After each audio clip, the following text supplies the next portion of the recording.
mais nada, né, para a gente. Mas quantos vícios eu tenho que tirar ainda?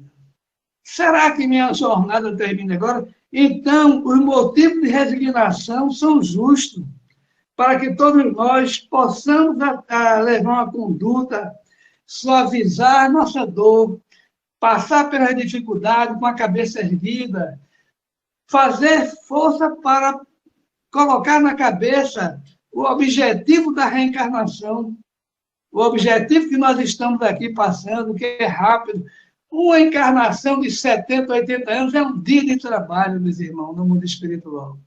Se nós começamos a incorporar a prática da doutrina espírita, não só a teoria, nós vamos melhorar, nós vamos avançar. E quando menos esperar, nós vamos ser agraciados com a alegria e a felicidade da compreensão plena do que nós viemos fazer aqui, de onde viemos, para onde vamos, de onde for. Nós vamos compreender a reencarnação, o suicídio, quer dizer, como é que uma pessoa tira a sua própria vida? E eu, que sou espírita, muitas vezes já passei por momentos difíceis de ficar assim pensando, a doutrina espírita que me sustentou para eu não fazer uma loucura, porque às vezes a gente fica até, perde a noção. Mas, graças a Deus, a doutrina espírita vem nos fortalecendo que o suicídio é uma infelicidade, e está aqui nesse capítulo também, para que a gente possa, quem quiser aprofundar, ler em casa, porque é um pouco longo. Então, a gente vai vendo que o suicídio, até o suicídio, ele é um equívoco do Espírito. Deus não julga todos os suicidas iguais. Tem suicida que faz o suicídio inconsciente. E eu estava no centro espírita, onde eu caminhando para Jesus, que é o centro onde eu frequento, e tinha um amigo nosso dando uma aula, projetou na parede sobre o suicídio, e a gente estava estudando, e ele colocou 5 frases que o suicida diz antes de tirar sua própria vida. Aí eu fiquei esperando, ele botou 5 frases, eu tomei um susto, porque são 5 frases que eu dizia todos os dias, praticamente. Ah, era melhor ter morrido. Ah, essa vida não tem mais sentido. Ah, para mim não tem jeito. Ah, eu sou uma pessoa atrasada. Ah, eu sou uma pessoa que não tem mais condição. Tudo isso eu dizia, como cada um de nós diz, sem perceber. E eu tomei um susto. 5 palavras que o suicida diz antes de tirar a vida, eu dizia. E como é que a gente aprende? A gente olhando e tomando susto diante de um fato como esse. A gente aprende quando nós colocamos um filho doente nos nossos braços, muitas vezes. Chico Xavier estava em Uberaba e, naquele salão, preparando-se para psicografar aquela mensagem maravilhosa, tinha um pernambucano lá em Uberaba com sua filha no braço, uma jovem garota linda, os olhos fora de órbita, dando guincho feito animal, babava o ombro, o lenço que ele colocou no peito. E ele ia com a criança no fim do corredor e voltava, no fim do corredor, no meio do salão. E todas as pessoas que estavam ali aguardando Chico Xavier para psicografar ficavam olhando e perguntando mentalmente quem é esse pernambucano para merecer uma filha como essa. Vejam onde é que a dor faz com que a gente compreenda e a gente mude e a dor perca o sentido na vida da gente. E aquele pernambucano ia para lá e para cá, e Chico Xavier começou a olhar que junto do pernambucano ia outro pernambucano também desencarnado. Ia o pai com a filha no corpo físico, a filha doente, e junto o desencarnado pernambucano que ia lá e voltava, dando passe para acalmar a situação da filha dele. Chico Xavier olhou e viu que todas as pessoas que estavam assistindo estavam julgando aquele pernambucano. O que é que esse pernambucano não fez para merecer uma filha dessa? Nesse momento, aquele espírito que estava acompanhando o pernambucano, quem era?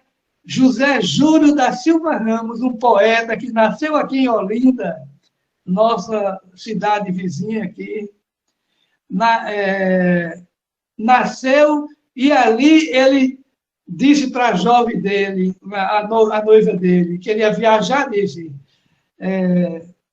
uma poesia, porque essa poesia, esse próprio pernambucano, lá foi dado a poesia falando da vida dele, e dizendo a poesia mais ou menos assim: o fidalgo, ao partir, disse a jovem senhora: eu sou teu, tu és minha, espera-me, querida. Longe ergue outro lar, anseia, altera-se ouvida. Ela afoga em suicídio a mágoa que a devora. Falece o castelão, vê a noiva esquecida, desencarnada e aflita é uma sombra que chora. Ele pede um novo berço e quer trazê-la agora aos braços paternais no campo de outra vida. O século avançou, eis os dois novamente, ele o progenitor, ela a filha doente, a crescer aflita e angustiada nos braços do pai. Hoje, em tudo que ele faz, é sempre o doce pajem dela. E a noiva do passado é a filha triste, é a noiva triste e bela a sofrer os traumas da loucura, como filha do braço do pai. Veja só, que lição. É mais ou menos essa poesia, faz muito tempo, às vezes eu esqueço. Mas veja a resposta que Allan Kardec não, que Chico Xavier, me desculpe, na psicografia, recebeu de José Júlio da Silva Ramos, poeta que viveu aqui em Olinda, e foi para Portugal, e de lá, quando desencarnou, viu a noiva esquecida, aflita e sobrecarregada porque ele havia suicidado. Então, veja que exemplo, por que nós sofremos? Quem são nossos filhos, eu pergunto agora. Quem é aquela mala sem alça dentro da sua casa, difícil de carregar? Quem é aquela pessoa que aponta seus erros todo momento e você fica revoltado com aquilo? Quem é aquela pessoa que ele chama paciência todos os momentos? Se não, as bênçãos da dor que Deus coloca dentro de você, dentro de cada um de nós, para que a gente possa compreender. A morte é uma libertação, meus irmãos, porque nós vamos ver a verdadeira vida. Assim como Jesus dizia, meu reino não é desse mundo, o nosso reino é o reino espiritual, onde nós viemos, vamos voltar. Porque é para quem viveu na terra, em meio dos sofredores, e somente frias dores do mundo ingrato colheu, o frio beijo da morte é um beijo de liberdade, é um raio de claridade que vem do alto do céu. A vida terrena é a noite que precede as madrugadas, das regiões aureoladas de amor, de verdade e de luz, sem paradoxo, portanto, o gozo é o próprio martírio que se fez excelso lírio na devoção de Jesus. A morte é a deusa celeste, da vida da plenitude, que a alegria da virtude fez linda desabrochar. Seu beijo é um raio de luz do debaldar das alturas, que nas noites de amargura as almas vêm despertar. Eu estou falando isso porque essa semana, coincidentemente, morreu a esposa de um amigo meu com 28 anos. Ele tem 29, a esposa 28, morre de repente, ele fica com um filhinho de 6 anos, desesperado, chora todos os dias. E eu digo, meu Deus, como consolar, se não a doutrina espírita? E às vezes ter paciência, porque você não pode dizer, não chora, não faça, porque você tem que ter tato para você passar para ele aquela fé raciocinada da doutrina espírita. E é a esposa de outro amigo meu faleceu também. Agora ele está tão desesperado que o casamento mais antigo, e eu fui ligar para ele não quis nem atender, que estava sem condições de falar. Ou seja, eu ia perguntar a ele como é que foi, não tive condição ainda, porque ele não estava preparado espiritualmente para a morte. E a morte é tão simples diante da doutrina espírita.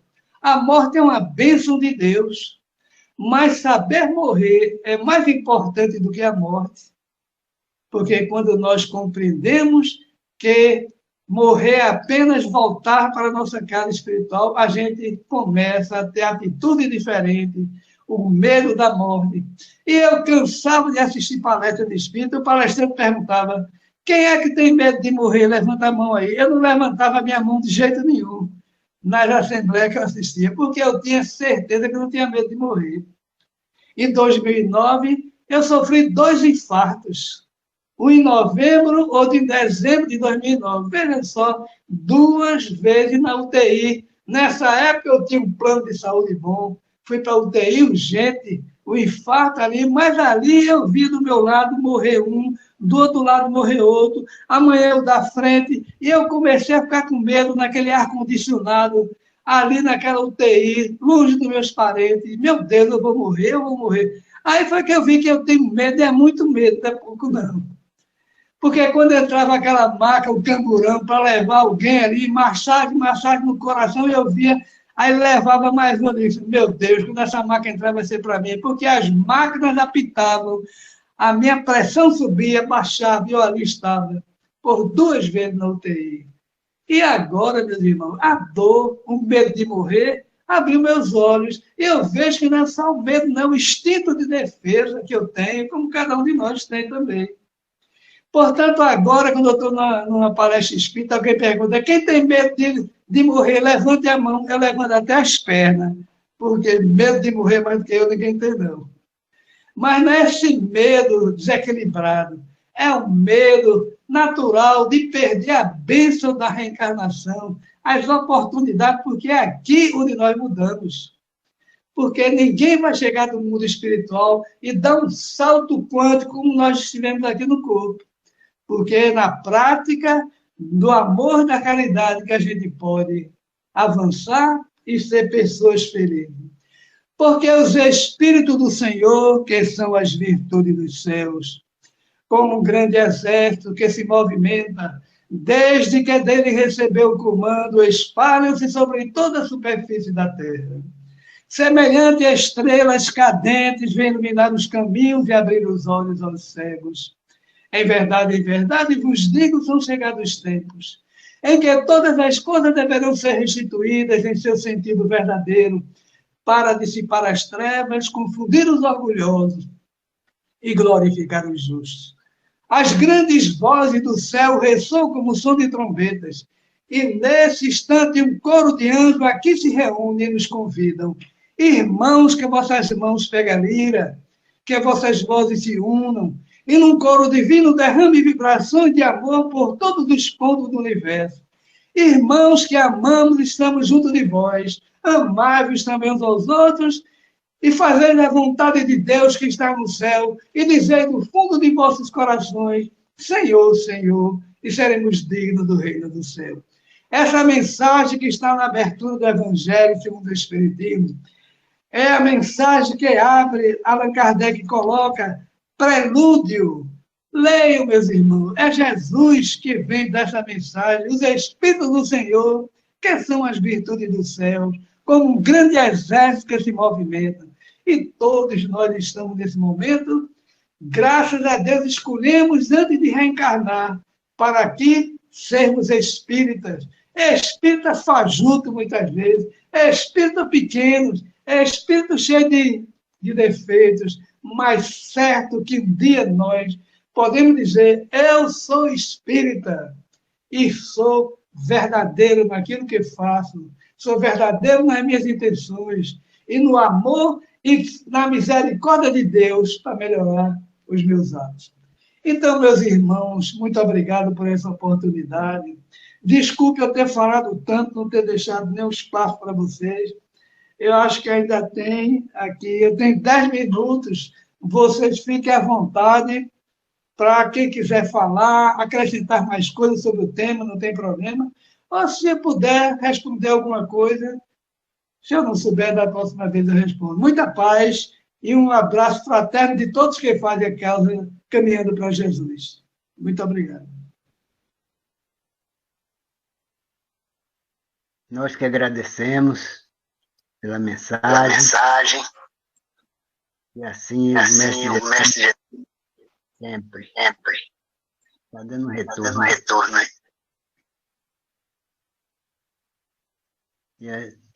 Tem 10 minutos.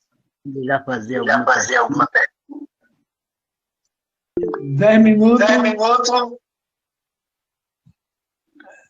Alguém já quer falar?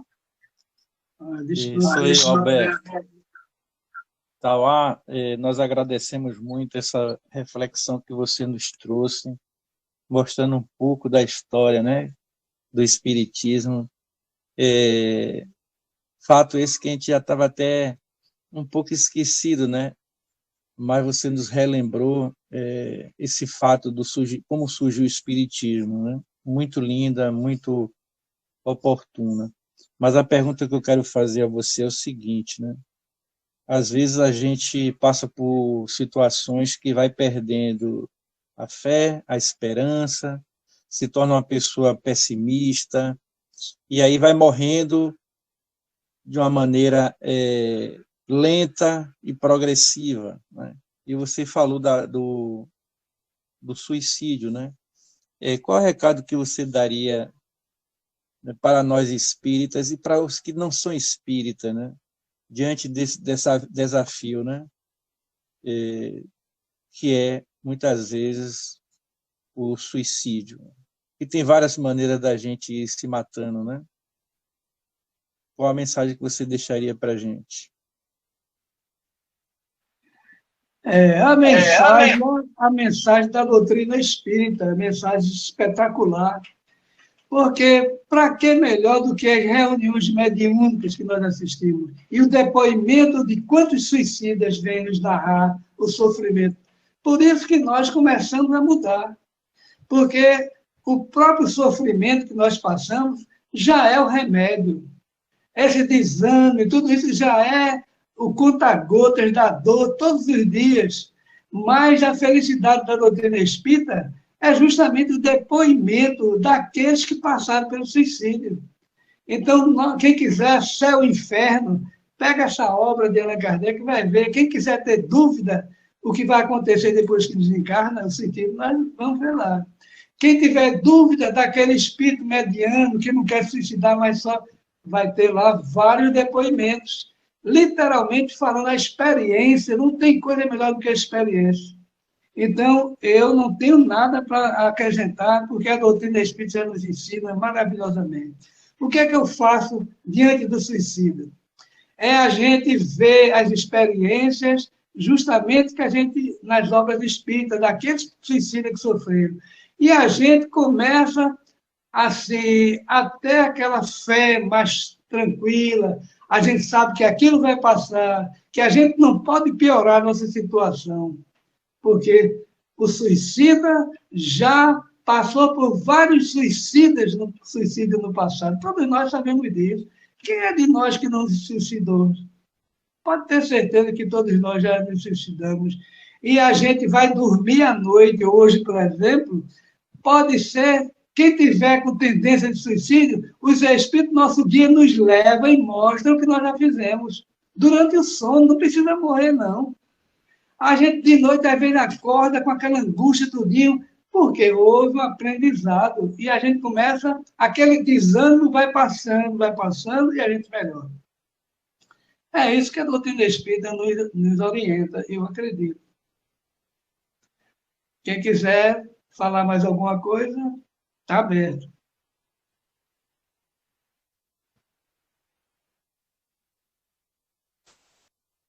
Já que ninguém falou,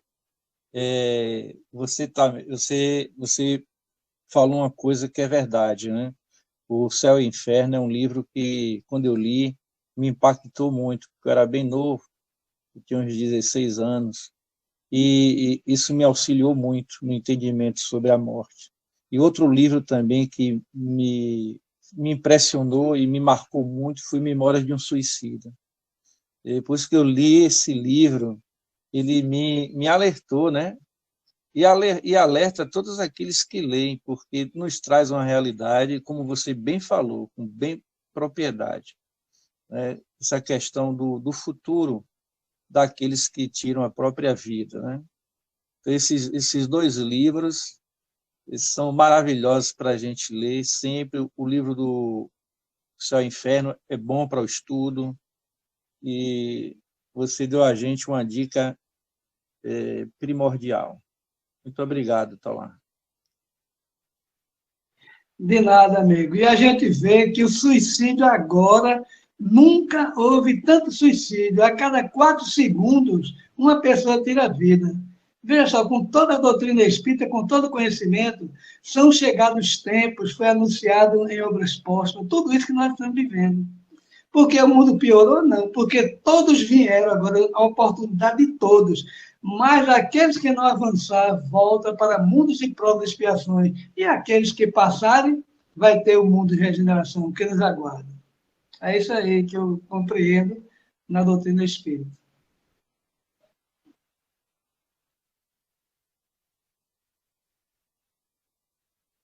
Pois é, se não tem mais alguém para fazer perguntas, já peço para o próprio Tauá fazer a prece final da doutrinária da noite. Nossos agradecimentos, muita paz, Deus abençoe a todos. Então, meus irmãos, agradecendo mais uma vez e pedindo a espiritualidade que une a cada um de nós, principalmente pelos suicidas, que não é à toa que nós aqui lançamos esse tema, para que a gente possa, nesse momento, abreviar, amenizar a dor de tantos que sofrem nesse momento. Abençoa todos nós, Jesus, agradecidos estamos pela essa doutrina maravilhosa.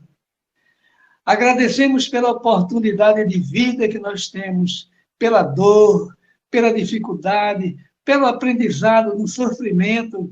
Dai-nos força e resignação, porque nós somos necessitados, Jesus, da tua misericórdia, para que nós possamos avançar, nos fortalecer e, quem sabe, Senhor, no futuro próximo, todos nós possamos voltar reencarnados neste mundo de regeneração, livre daqueles vícios que nós tínhamos, livres da dor, da função da dor não ser mais justa em cada um de nós, porque nós vamos dizer, não sou mais eu quem vivo, mas a doutrina espírita que vive em mim. Quando nós dissermos isso imitando a Jesus, nós vamos estar capacitados para um mundo de regeneração. Então, em teu nome, Jesus, em nome de Deus, em nome de nossos guias, amigos e protetores, que as bênçãos de Deus cheguem em cada lar que nos assiste. E que o nosso querido amigo que iniciou os trabalhos da noite de hoje possa dar por encerrado a nossa tarefa da noite de hoje na santa paz de Jesus e de Deus, nosso Pai. Que assim seja. Assim seja. Muito obrigado a todos. Paz e harmonia a todos.